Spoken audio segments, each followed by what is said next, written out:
Olá, pessoal! Sejam bem-vindos a mais um vídeo aqui do canal Plataforma Moretti. No canal são apresentados assuntos referentes à engenharia agrícola. Meu nome é Débora Rendock, sou graduanda do curso de Agronomia e atualmente estou cursando o quarto período e a disciplina de Fundamentos de Hidrologia, Irrigação e Drenagem com o professor Jorge Luiz Moretti de Souza. E hoje trago para vocês este vídeo referente à equação de intensidade, duração e frequência, também conhecido como equação de chuvas intensas ou equação IDF. A equação em questão está representada aqui nessa imagem, porém, antes de eu falar sobre ela, eu preciso introduzir alguns conceitos. O primeiro conceito que eu queria introduzir é o de chuva intensa. O que seria uma chuva intensa? A chuva intensa são aquelas chuvas de grande intensidade, são aquelas chuvas fortes que a gente nota no nosso dia a dia. Ou seja, são aquelas chuvas que precipitam grandes volumes de água num curto período de tempo. Geralmente são as chuvas de verão. O segundo assunto que eu queria introduzir com vocês é a caracterização de uma chuva intensa. O que caracteriza uma chuva intensa? A chuva intensa é caracterizada por três parâmetros que são eles: a duração da precipitação, a intensidade da precipitação e a frequência da precipitação, que eu vou falar sobre cada um deles agora. A duração da precipitação nada mais é que o tempo medido entre o início e o fim de uma chuva. Esse tempo pode ser expresso em horas, minutos ou dias. Na equação, geralmente a gente usa os minutos.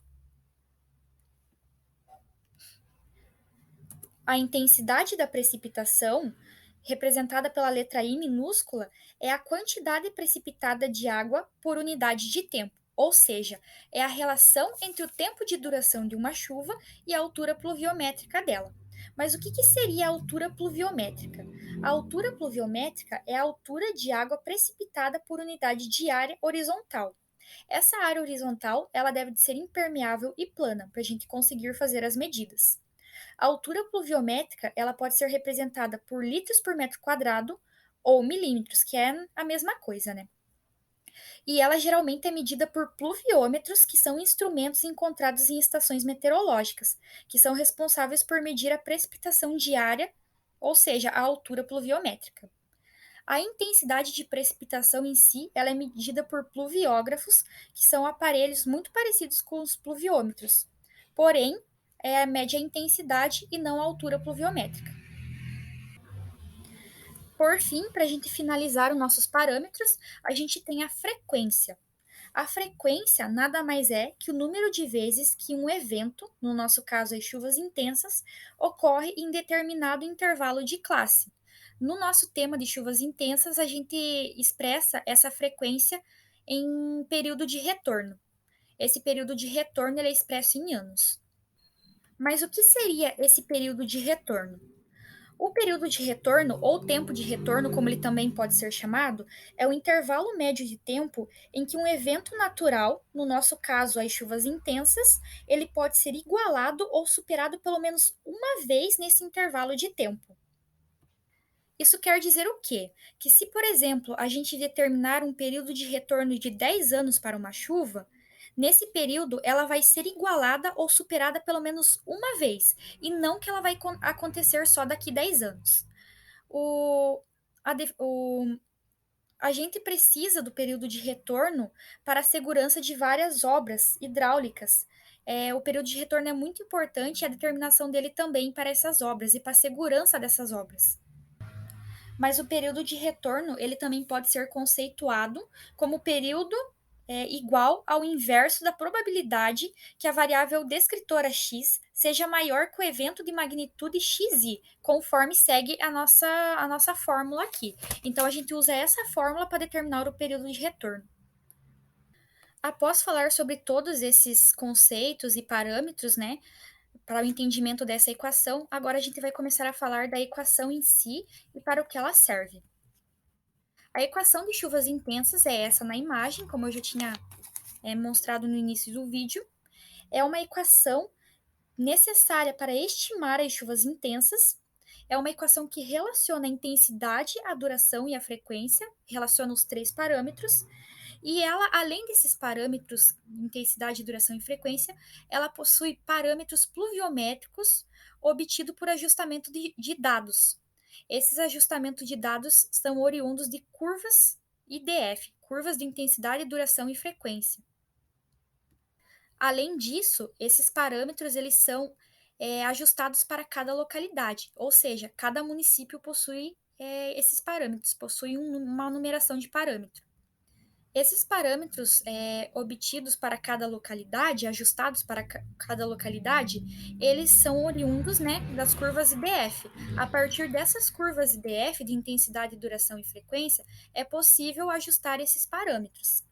As curvas IDFs, elas são deduzidas a partir de observações de chuvas ocorridas em um grande período de tempo, para que seja possível considerar as frequências como probabilidade, e essas relações se traduzirem em curvas de intensidade, duração e frequência. Os parâmetros obtidos dessas curvas são esses aqui representados na imagem. Como eu falei anteriormente, eles são determinados especificamente para cada localidade, eles são ajustados para cada localidade, né? E são feitos a partir das curvas IDF. As curvas IDF, elas são retiradas, né? Os dados para a montagem delas são retirados de pluviogramas, né? Os pluviogramas, eles são diagramas retirados dos pluviógrafos. Os pluviógrafos, eles são instrumentos de estações meteorológicas, eles determinam a intensidade, né? E possuem mecanismos que registram, né, e traçam os diagramas, que no caso são os pluviogramas. Aqui a gente tem um exemplo de cálculo de equação de intensidade, duração e frequência. Esse cálculo é muito importante para obras hidráulicas, né, como já foi falado. A gente tem a equação aqui, a gente tem os dados, né, do exercício, a gente tem os parâmetros ajustados para cada localidade, né? A gente tem uma tabela com várias localidades aqui e todos os parâmetros ajustados para cada localidade. E é possível a gente determinar a intensidade, a duração ou o tempo de retorno, que é a frequência, com essa equação. Nesse exemplo, por exemplo, a gente está determinando a intensidade do local. Porém, a gente pode ter a intensidade e determinar o período de retorno se quiser. Agora a gente vai falar um pouco sobre a importância dessa equação, né?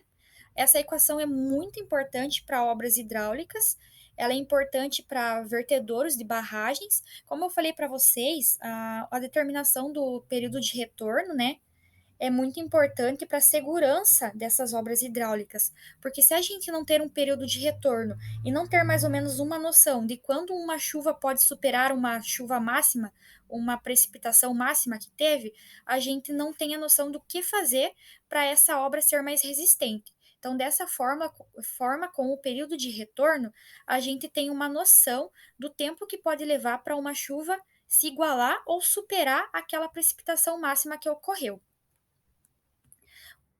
A equação IDF é importante também para galerias de águas pluviais, que elas captam a água de áreas urbanas, para bueiros também, que a gente vê muito no nosso dia a dia, para obras rurais, obras hidráulicas rurais também, que são a pavimentação de estradas, né? A gente tem que ter um bom projeto de drenagem para nossa para nossa pavimentação de estradas e ferrovias também.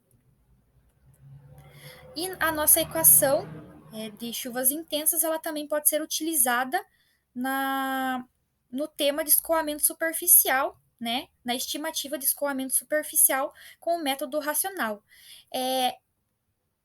Esse tema de escoamento superficial e método racional a gente encontra mais adiante na apostila de Fundamentos de Hidrologia, Irrigação e Drenagem da Universidade Federal do Paraná, do professor Jorge Luiz Moretti de Souza.